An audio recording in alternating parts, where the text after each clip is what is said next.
Hey, coucou toi! Ça m'avait vachement manqué de filmer une petite vidéo, mais en rentrant en France, j'ai eu la super bonne nouvelle, Internet ne marchait plus à cause de l'orage, parce que si comme moi vous êtes du sud, vous avez un temps pourri et il pleut des cordes, donc c'est un petit peu la déprime, mais c'est pas grave parce que la bonne nouvelle, je sais que je suis de retour sur ma chaîne YouTube. Ah.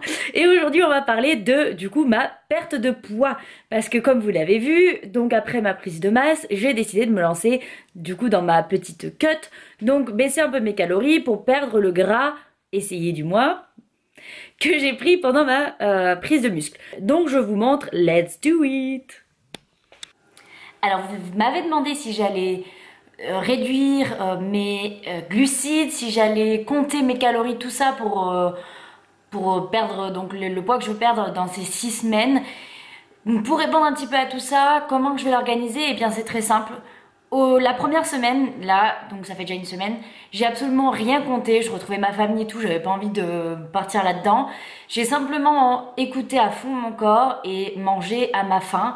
Maintenant, j'ai énormément l'habitude des aliments, j'arrive à savoir ce qu'ils représentent et en quelle quantité je dois les manger. Donc c'est assez facile finalement de m'organiser là-dessus. Donc je voulais absolument pas compter et je me suis dit je verrai bien comment ça se passe. Si je vois que je mange un peu trop, que j'ai du mal à réduire et donc à perdre du poids, ben là ok, j'ajusterai. Mais cette première semaine, j'avais pas du tout envie de faire ça. Donc j'ai rien compté, j'ai perdu presque 1 kg. Donc j'ai perdu finalement très vite alors que je pensais que je perdais pas du tout parce qu'un kilo en une semaine c'est assez énorme. Normalement je comptais perdre 1 kg toutes les 2 semaines, mais bon je suis contente, hein, je vais pas m'en plaindre. Hein. Et j'avais pas faim, l'énergie était plutôt pas mal. Après c'est difficile à juger sachant que j'avais le décalage horaire, donc un sommeil complètement perturbé, donc là ça a été compliqué. Cette semaine je vais le faire un peu différemment. Je vais compter, mais pas précisément. Alors pourquoi je vais compter? C'est juste pour me rendre compte un petit peu des aliments en France, comment ça fonctionne, parce que j'ai plus l'habitude des aliments français. Je connais par cœur tous les aliments que je mangeais aux États-Unis, donc c'était assez facile pour moi. Mais ici, je sais pas trop, et parfois, même au niveau des yaourts, au niveau de tout ce qui est gâteau, c'est un peu plus difficile pour moi de me rendre compte des calories. Donc je vais juste compter, mais rapidement, surtout tout ce qui est vraiment glucides, lipides. Je vais pas m'emmerder avec tout ce qui est légumes, hein. On va pas aller tomber dans le strict. Simplement juste, en fait, pour me rendre compte comment je mange sur la semaine, chaque jour, voir à peu près où j'en suis au niveau de mes calories, si je suis dans le bon ou si j'ai tout faux, quoi. Mais c'est vraiment pour avoir un aperçu, je vais pas compter tout le long, j'ai pas du tout envie de retomber dans le comptage précis. En fait, si vous voulez, à une époque ça a été très bien pour moi, ça m'a été super utile et ça je le répéterai toujours. Compter mes calories m'a énormément aidé, mais c'est pas quelque chose d'obligatoire, c'est pas quelque chose que je recommande absolument en fonction de la situation. C'est très bien pour certaines personnes et ça l'est pas du tout pour d'autres, notamment si vous avez tendance à avoir des troubles alimentaires ou toutes ces choses là.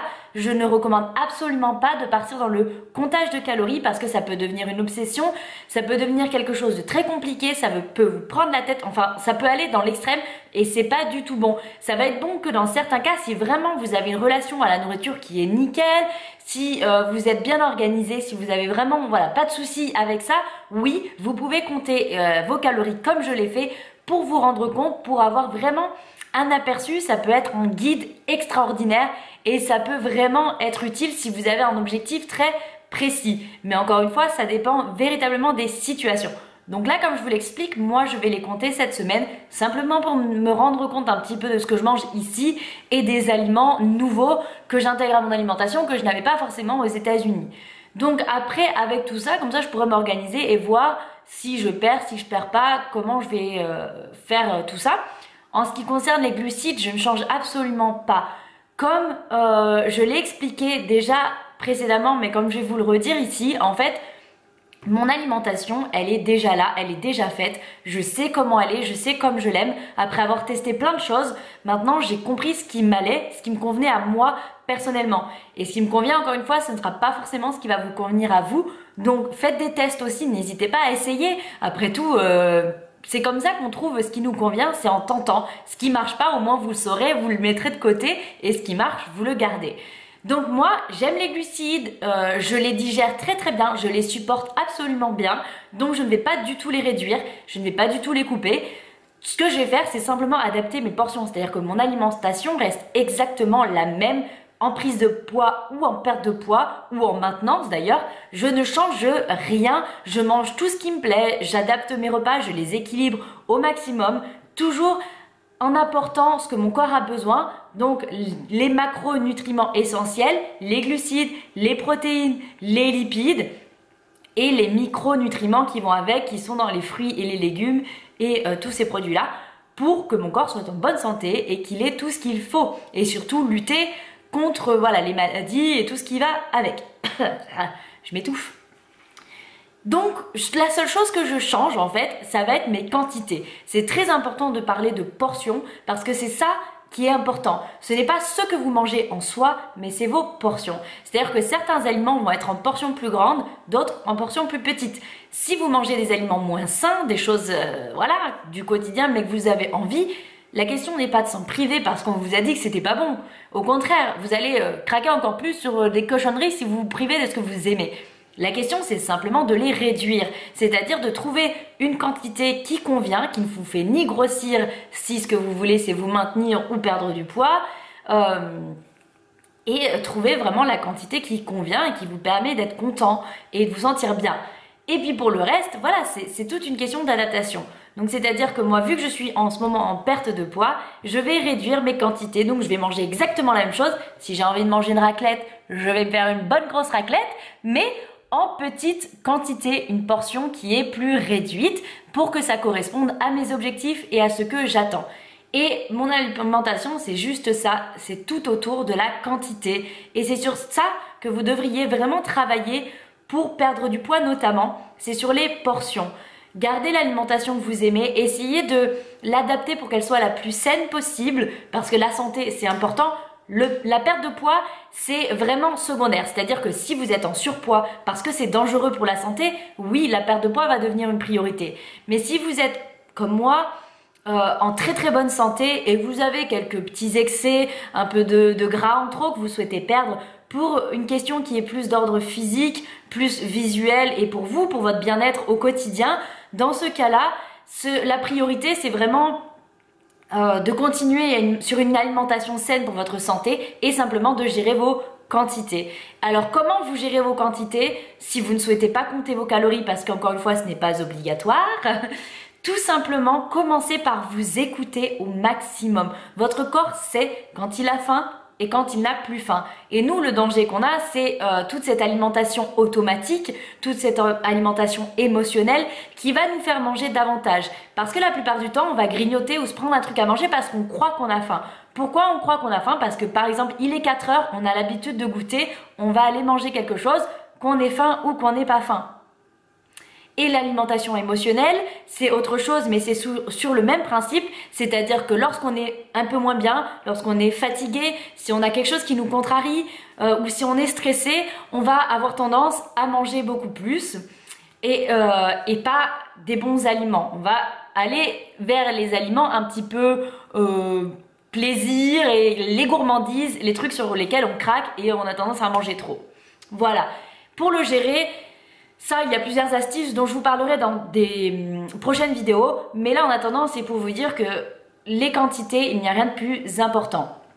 Ensuite, apprendre à écouter son corps. C'est-à-dire que manger lorsque vous commencez à sentir la faim dans l'estomac, dans votre corps, pas ici. Et manger le plus doucement possible. Respecter la règle des 20 minutes. Elle est très importante parce que 20 minutes, c'est le temps qu'il faut à votre cerveau pour recevoir le message de votre estomac comme quoi ça y est, hein, il a eu tout ce qu'il fallait et vous avez plus faim.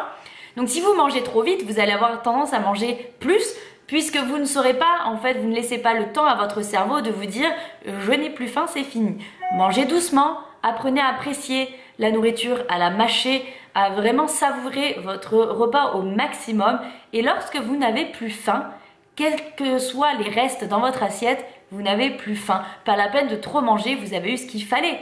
Donc arrêtez-vous. Jamais une seule fois dans vos repas, vous devez vous dire « Oh mince, j'ai trop mangé, là, je suis remplie quoi ». Ça, c'est seulement exceptionnel parce que vous avez un méga repas entre amis, trop de la balle, et que vous mangez tous ensemble. Là, bon, ça peut arriver de manger dans l'excès, pourquoi pas. Mais le reste du temps, écoutez-vous, arrêtez-vous à temps. Et vous allez voir qu'en commençant comme ça, déjà, ça va vous changer la vie. Donc c'est ce que je fais pour ma perte de poids. Je m'arrête quand je n'ai plus faim. Je choisis les aliments qui sont meilleurs pour moi, mais aussi ceux que j'aime le plus. Et ça paraît simple comme ça, et au début c'est super compliqué. Mais croyez-moi, lorsque vous commencez petit à petit, progressivement à changer une petite chose après l'autre, le plus doucement possible, à votre rythme, vous finissez par y arriver.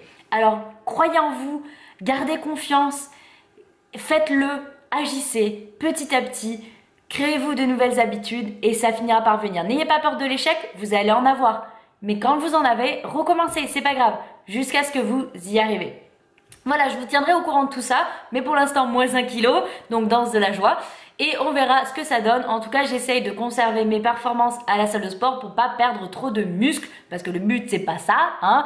Je me suis pas crevée, pardon, à la salle pendant 3 mois, même plus, pour perdre mes muscles, hein.